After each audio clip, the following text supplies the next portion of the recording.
নমস্কার বন্ধুরা, সম্পাস রান্নাঘরে আপনাদের সকলকে স্বাগত। আজ আবার একটা রেসিপি নিয়ে আপনাদের কাছে চলে এলাম। আজকে আমি বানাচ্ছি হায়দ্রাবাদি চিকেন মশলা। আমাদের সকলের রান্নাঘরে থাকা উপকরণ দিয়ে আজকে এই রেসিপিটা বানাবো, তাই ভিডিওটা স্কিপ না করে পুরো রেসিপিটা দেখার অনুরোধ রইল। রেসিপিটা ভালো লাগলে আমাকে কমেন্ট বক্সে কমেন্ট করে জানাবেন, ভালো লাগলে লাইক বাটনটাও প্রেস করে দেবেন, আর আপনাদের বন্ধুদের মধ্যে আমার ভিডিওটাকে শেয়ার করে দেবেন। আর আমার নতুন বন্ধুদের কাছে অনুরোধ, আমার চ্যানেলটাকে সাবস্ক্রাইব করে পাশে থাকবেন। চলুন আর কথা না বাড়িয়ে কিভাবে আজকে হায়দ্রাবাদি চিকেন মশলা বানাচ্ছি রেসিপিটা দেখে নেওয়া যাক। হায়দ্রাবাদি চিকেন মশলা রান্নার জন্য আমি এখানে 750 গ্রাম চিকেন নিয়েছি। চিকেনের পিসগুলো একটু মিডিয়াম সাইজে কেটে নিয়েছি, আর লেগগুলোকে একটু বড় করে কেটে রেখেছি, আর খুব ভালো করে ধুয়ে নিয়েছি। এবারে চিকেনের মধ্যে আমি একটা গোটা পাতিলেবুর রস চিপে দিচ্ছি। পাতিলেবুর রস দেওয়ার পর আমি এর মধ্যে দিয়ে দিলাম 1 টিস্পুন হলুদ গুঁড়ো, আর দিয়ে দিলাম 1 টিস্পুন লবণ। লবণ আর হলুদ গুঁড়ো মাংসের মধ্যে খুব ভালো করে মাখিয়ে নিচ্ছি। মাংসের মধ্যে লবণ হলুদ গুঁড়ো মাখিয়ে বেশিক্ষণ ম্যারিনেট করে রাখার দরকার নেই, সরাসরি রান্নাতে চলে যাব। মাংসের মধ্যে লবণ হলুদ গুঁড়ো খুব ভালো করে আমার মাখানো হয়ে গেছে। এবার আমি ইন্ডাকশনে একটা কড়াই বসিয়ে দিলাম। কড়াইটা গরম হয়ে গেছে, কড়াইয়ের মধ্যে দিয়ে দিচ্ছি 4 টেবিল স্পুন সাদা তেল। আমি এখানে সাদা তেল দিয়ে রান্না করছি, আপনারা এখানে নারকেল তেল দিয়েও রান্না করতে পারেন। তেলটা গরম হয়ে যাওয়ার পর আমি দিয়ে দিলাম 4টে মিডিয়াম সাইজের পেঁয়াজ বাটা। পেঁয়াজ বাটাটা তেলের মধ্যে কিছুক্ষণ ভেজে নিচ্ছি। তেলের মধ্যে পেঁয়াজ বাটাটা কিছুক্ষণ ভেজে নেওয়ার পর আমি এর মধ্যে দিয়ে দিলাম 2টো বড় সাইজের টমেটো কুচি। টমেটো কুচিগুলো পেঁয়াজের মধ্যে ভেজে নিচ্ছি।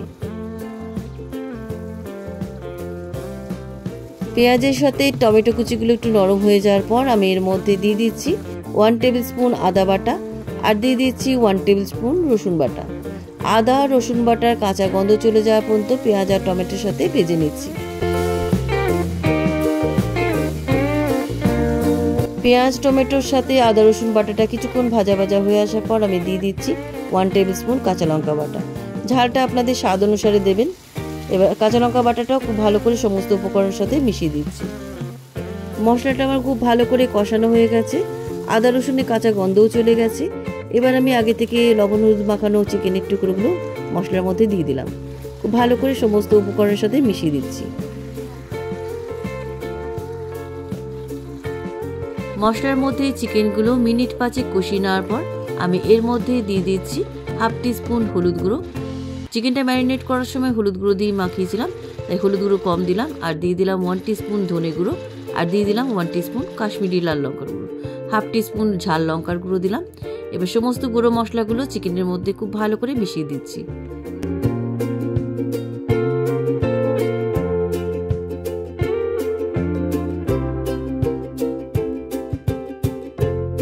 সমস্ত মশলার মধ্যে চিকেনটা আমার খুব ভালো করে কষানো হয়ে গেছে।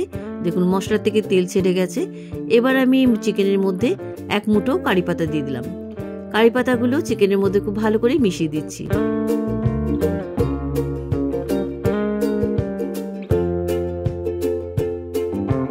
চিকেনের মধ্যে কারি পাতার বেশ একটা সুন্দর গন্ধ বেরিয়েছে।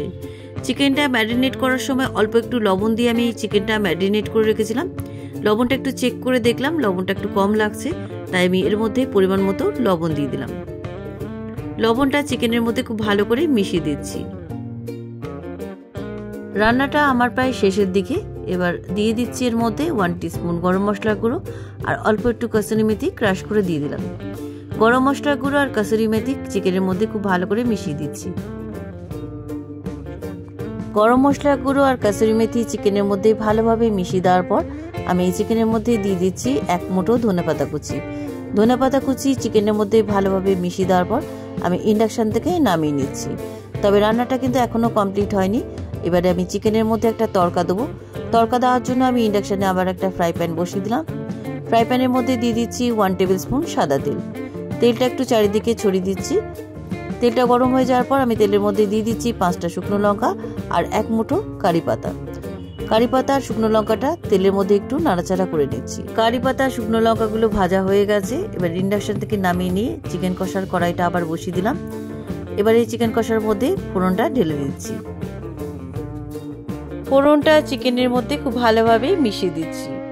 আজকের হায়দ্রাবাদি চিকেন মশলা কারি আমার রান্না হয়ে গেছে। এবার ইন্ডাকশানে সুইচ অফ করে আমি নামিয়ে নিয়ে একটা প্লেটের মধ্যে আমি চিকেন কারি সার্ভ করছি।